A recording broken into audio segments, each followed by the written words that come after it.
Hey guys, Luke, and today I'm doing a follow-up to a video I made a few months ago talking about all of the World at War solo world records for 2019, and today we're going to be doing the Black Ops 1 world records for 2019 solo. As always, there's going to be everyone that I talk about linked in the description down below. They're all incredible, go and check them out. I do also want to say, I do want to set a like goal for this video, so if you guys can get me to 200 likes, I'll be talking about Black Ops 2 in one of my next videos. I'm probably going to be doing something in between them, but I'll do Black Ops 2 in the near future. But starting things off for today, we have Kino Der Toten round 235 by Slayer. So this record is important for a few reasons, first of which being it's the first round 230 plus on Kino, and to beat that by 5 rounds is incredible. And it's also important because Slayer himself says that this record can actually be beaten. This map isn't maxed out yet. But before I go any further, because most of these maps have a record over round 163, I need to explain what insta-kill rounds are on Black Ops 1. Insta-kill rounds are, as the name implies, entire rounds with an insta-kill starting with round 163. They happen almost every other round, and they only occur because in the older Black Ops games, they run on the 32-bit integer system. Once the zombie's health passes the 32-bit integer threshold, the health can either go up in a positive or a negative value. If it turns out to be negative, the game doesn't know what to do, so it resets the zombie's health back to round 1 health, which is essentially an insta-kill. So there's a big explanation for the video. It's going to apply to quite a lot of maps, but it's important on Kino because sometimes you can miss these insta-kill rounds, and in Slayer's game, he missed 9 of them, which is quite a lot. So that means that added a lot of time to his game missing that many insta-kill rounds, and with good luck, you might be able to hit round 240 someday.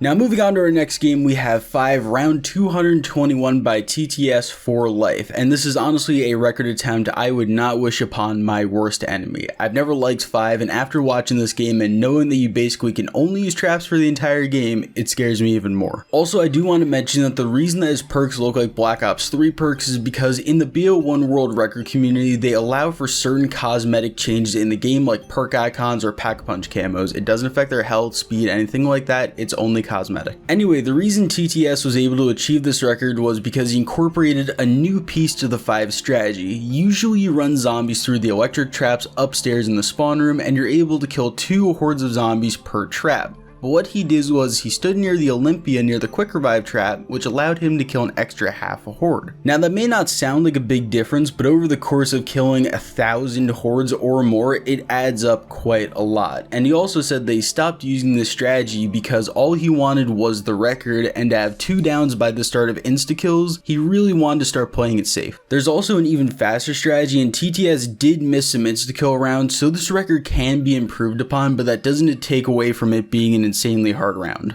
Up next, we have someone that you're going to be seeing quite a lot in this video, and that is Ascension round 232 by Anox. Strangely enough, I don't actually have much to say about this Ascension game. Anox basically just had really good luck with his Thundergun trade outs and played on PC so he didn't have to deal with frame lag, which really helped him to save time. Because as with most of the maps, you're basically trying to outrun the reset and trying to get as much done as you can, and he was really effective at that in this Ascension game. Now we move on to Call of the Dead round 87 by Oxygen FTW. So here's a record that hasn't changed in quite a long time. This one has stood for about 3.5 years now, and I don't see it being beaten anytime soon. Now Oxygen himself says that it's beatable, but just no one wants to play Call of the Dead. So he was able to avoid frame lagging in his game by not hitting the box very much, and his game crashed while he was paused, so he might have been able to get to round 88, but not much further than that. An important part of this map is having the Easter egg completed so that when you kill George, he drops a Wunderwaffe instead of a death machine that will refill when you get a max ammo, but it goes away when it runs out, and it's the only weapon that you can use until then, so it's kind of like a death machine that can refill ammo. Once again, moving on quickly, we have Shang round 194 by PlayFan. So hands up with this one, I don't know much about Shang. I know that you can play with the baby gun, train in the room where the slide spits you out, and that you keep the door behind stamina up closed. I also know that you use the Semtex wall buys on insta-kill rounds, or you can use the grenade launcher from the upgraded M16, but that's about it. PlayFan also died in his game, which to me shows that the map isn't maxed out anymore, but Shang isn't a very popular map for world record players, so this one might stand for a little while. Now we have Moon round 213 by, once again, a Nox. Now this record may not ever be broken, or at the very least not for a very long time. And Nox, from my knowledge, really pushed Moon to its limits in this game and grinded it out for quite a long time to get the absolute perfect game. If I'm wrong, I'm sure he's going to let me know about it, but in his game he played in the first room using the wave gun, Gershes, and the hacker so that he could get more max ammos, and on insta-kill rounds he sat near the stamina in tunnel 11 and was able to spam semtexes at the ground, which is the quickest strategy.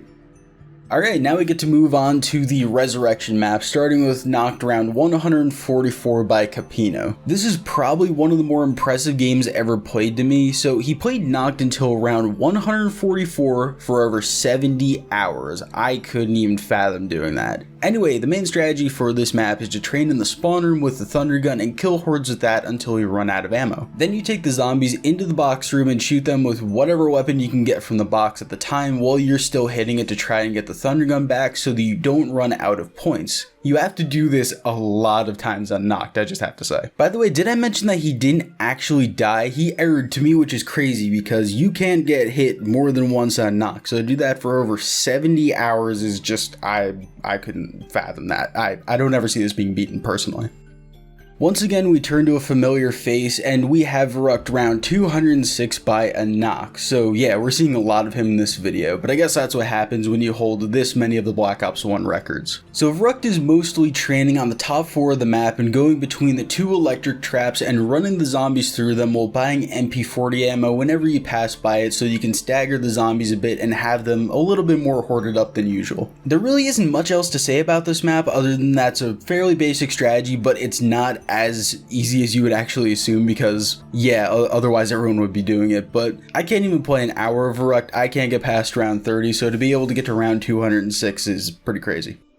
Up next, we have the most boring map in the history of Call of Duty Zombies World Records, and that is Shino Numa round 202 by You're Adopted. And with this, we are on the most boring map. This record has stood for 4.5 years, and maybe someone will break it someday, but probably not. And the worst part is that I've actually talked to a few people that are in the world record community, and they say you could probably get around 220 plus on this map if someone decided to put the time into it, but no one wants to do it. It's all just using the WAF, the Flogger, and staggering zombies with the Thompson. That's about it. And you do it for 84 hours and I couldn't even imagine. And Adopted's game ended because of a map pack error, which is basically a reset, and at that point I wouldn't even want to keep playing. If I was him, I would just be thankful at the map reset. And lastly, we have Derice round 246 by Fleur. I just want to say right now that I will be linking the video in the description, but be warned that there are some very non-PG things in this video that you might not want to see if you're a person that gets offended. And the worst part of this is that this game is probably one of the best games of zombies ever played. There's also some controversy around this because the full gameplay was streamed on Twitch and most of it is available on YouTube that he played legit. But once he hit round 246 and realized he wasn't going to make it through another round, he decided to put on God mode and infinite ammo. So because of that, a lot of people say that it isn't actually a legitimate record because, hey, if you're putting on mods now, that means you could have had them for the rest of the game, and especially because we can't actually see some of the gameplay. A lot of people are very split on this, but personally, I think it's legit. But tell me what you guys think in the comments. Do you think it's legit? Do you not? I really do actually want to hear it. But that's also going to be ending off the video. I do hope you guys enjoyed. Remember, let's try to get 200 likes on this one. I'm trying to be more consistent with my uploads from now on. I'm going to be doing a lot of stuff for Kino Der Toten. And once Black Ops 4 is over and moving into Modern Warfare, I'm most likely going to be staying with zombies. I just don't see myself enjoying Modern Warfare very much, I'm going to be honest with you. So I'm going to be sticking with zombies throughout the next year going into Black Ops 5. Anyway, like I said, I hope you guys enjoyed. Leave a like on the video, subscribe if you are new, and turn on notifications. Anyway, I love you, and I'll see you in the next video. Peace. Also guys, I did want to plug a few things before we did end off the video real quick. I wanted to plug my Instagram. It's going to be at I'mRushing8703. I just started a few days ago, so if you guys want to go and check it out, please do. I also want to shout out my girlfriend's Twitch. I'm in there a lot. I'm always in the chat. I might be hanging out with her on the stream, but most of the time she high rounds Call of Duty Zombies. She talks a lot about the storyline, everything like that. It's a really fun time. She streams every single day at 5 p.m. Eastern, so if you guys want to come and chill with me, please do. It'll be linked in the description down below.